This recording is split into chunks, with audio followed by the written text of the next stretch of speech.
ప్రపంచంలో ప్రతి ఒక్కరిపైన ఎవరో ఒకరు ఏదో ఒక ఒపీనియన్తో ఉంటారు. ఎవరు మనల్ని ఎలా చూస్తారనేది వాళ్ళు మనల్ని అర్థం చేసుకునే దాన్ని బట్టే ఉంటుంది. నా పేరు నిషిత్ విద్యాధర్. అందరి జీవితంలో లాగే నా జీవితంలో కూడా ప్రేమ, స్నేహం, విరోధం అన్నీ ఉన్నాయి. కానీ మహతి అంది. ఆనంద్ అన్నాడు. చివరికి రాజీవ్ అన్నాడు. You are so dangerous. Cheater, selfish, dangerous. ఒక మనిషి పైన అందరికీ ఒకేలాంటి ఒపీనియన్ ఉండటం చాలా కష్టం. కానీ వీళ్ళందరికీ నా మీద ఒకే ఒపీనియన్ ఉండటానికి కారణం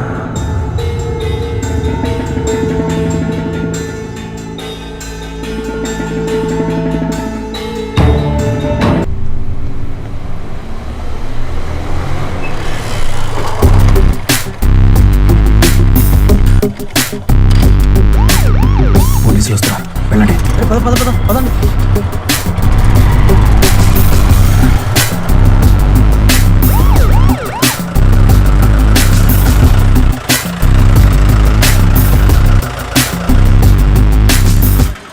ఐడియా ఉందా? నిద్ర పట్టకపోతే జాగింగ్కి వచ్చాను సార్. వాలెట్ తీసుకురాలేదు. నిద్ర పట్టకపోతే పుస్తకాలు చదువుతారు, లేదంటే సినిమాలు చూస్తారు. అంతేగాని ఈ టైంలో ఒక్కడవే జాగింగ్ చేస్తున్నావు అంటే నాకేదో అనుమానంగా ఉంది. పోలీస్ స్టేషన్కి తీసుకెళ్తే తెలుస్తుంది. సార్ ఎక్కువ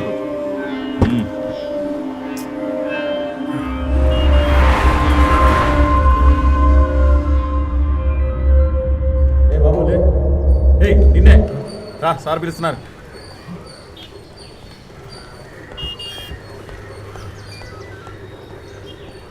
నా పేరు ఆనంద్ సార్. మద్దిలపాలెం మొబైల్ షాప్లో వర్క్ చేస్తుంటాను సార్. వాడు నా ఫ్రెండే సార్. వీడే సార్. వీడికి రాత్రులు నిద్ర పట్టదు సార్. కావాలంటే కళ్ళు చూడండి సార్ ఎంత ఎర్రగా ఉన్నాయో. అవును సార్, రాత్రంతా మెలకుగానే ఉన్నాడు. ఏమయ్యా, రాత్రులు నిద్ర పట్టక రోడ్డు అంతా తిరుగుతుంటే అనవసరంగా పోలీస్ స్టేషన్ రావాల్సి వస్తుంది. ఇంకెప్పుడు తిరగకు. ఏళ్ళు. ఓకే సార్, నమస్తే. Thanks sir. పదరా సార్ ఇలా అయితే రోజు ప్రాబ్లం అవుతురా. నువ్వేమో రాత్రులు నిద్ర పడక రోడ్ల మీద తిరగడం, వీళ్ళేమో తీసుకొచ్చి నేను స్టేషన్లో పెట్టడం, నేనేమో నిద్ర మాకు నేను విడిపించడం. ఇవన్నీ కాదు కానీ వెళ్ళి డాక్టర్ చూపించుకుందాం పద. ఏం మాట్లాడుతున్నారా నువ్వు? అర్థం పడకుండా. ప్రాబ్లం ఏంటి? మా వాడికి నిద్ర పట్టక అస్తమానం రోడ్ల మీద తిరుగుతుంటే పోలీసులు పట్టుకెళ్తున్నారు సార్. అసలు వాడు ప్రాబ్లం ఏంటో మీకు చూపిందామని తీసుకొచ్చాను. అదేదో ఇన్సేమియా అంటున్నారు సార్. సేమియా పాయసం కాదు నాన్న, ఇన్సోమ్నియా. అదే డాక్టర్. రోజుకి ఎన్ని గంటలు పడుకుంటారు? బాగానే పడుకుంటాడు డాక్టర్. అతన్ని చెప్పనిస్తావా? 6-7 గంటలు పడుకుంటానండి. రాత్రి ఎన్ని గంటలకు నిద్రపోతారు? ఉదయం 5-6 గంటల వరకు నిద్ర పట్టదండి. అందరూ ఆ టైంకి నిద్రలేస్తారు డాక్టర్. వీడు మాత్రం పడుకుంటాడు. Any tensions? వీడి వల్ల నాకున్నాయి డాక్టర్. అంటే ఈ మధ్య వాడి జాబ్ పోయింది. ఎన్నోది? 6ది. అన్నీ నిద్రపోతాడనే తీసేశారు. మీరు అనుకుంటున్నట్టుగా ఇది ఇన్సోమ్నియాలా అనిపించట్లేదు. ఒకవేళ అదే కనుకైతే రోజుకు 2-3 గంటలు మాత్రమే పడుకుంటారు. Let's take some test and see.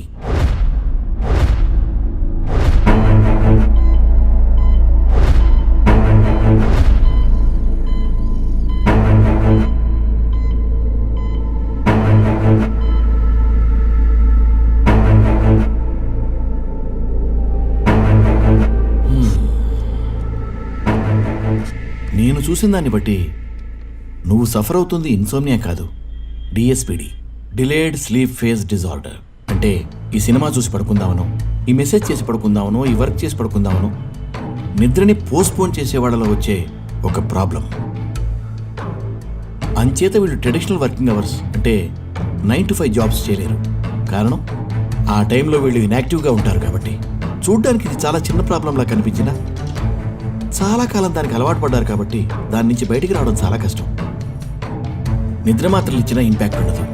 పైగా ఎక్కువగా తీసుకుంటే ఫ్యూచర్లో ప్రాబ్లమ్స్ వస్తాయి. ఒక డాక్టర్గా నేను నీకు ఇచ్చే సలహా ఏంటంటే, నువ్వు ఇలాగే ఉంటే ఫైనాన్షియల్గా చాలా ఇబ్బందులు పడతావు, సైకలాజికల్గా స్ట్రెస్ ఫీల్ అవుతావు, అందరిలా ఉద్యోగం చేయలేకపోతున్నానేమిటా అని.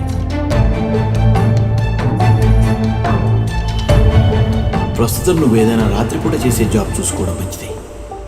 అప్పుడు నీకు చిన్నగా ట్రీట్మెంట్ చేసి నేను నార్మల్ లైఫ్లోకి తీసుకురావచ్చు.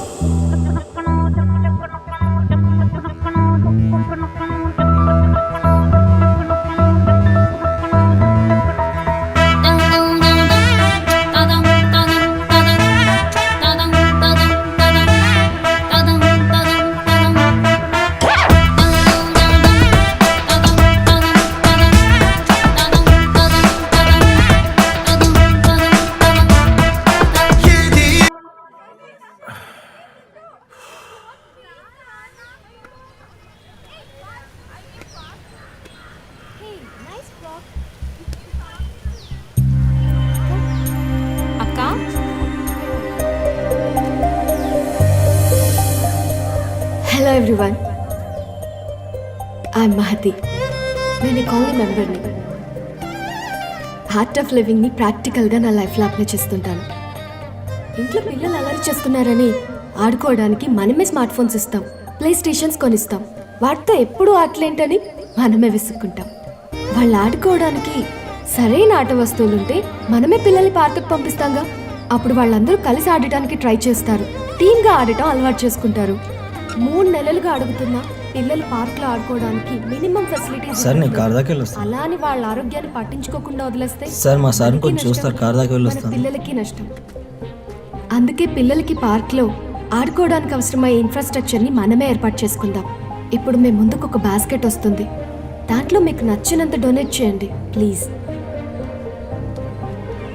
ఇప్పుడు మీరు చేసే ఈ సహాయం ప్రపంచాన్ని మార్చకపోవచ్చు, కానీ పిల్లల ప్రపంచాన్ని మారుస్తుంది.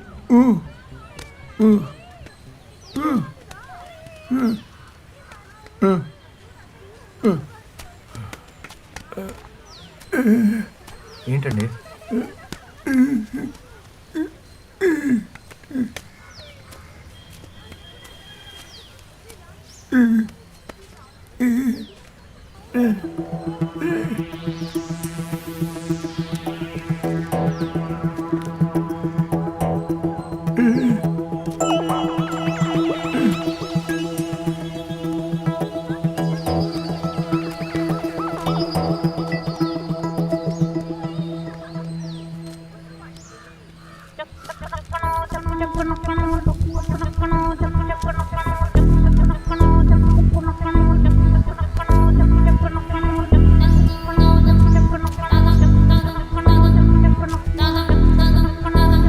Thank you.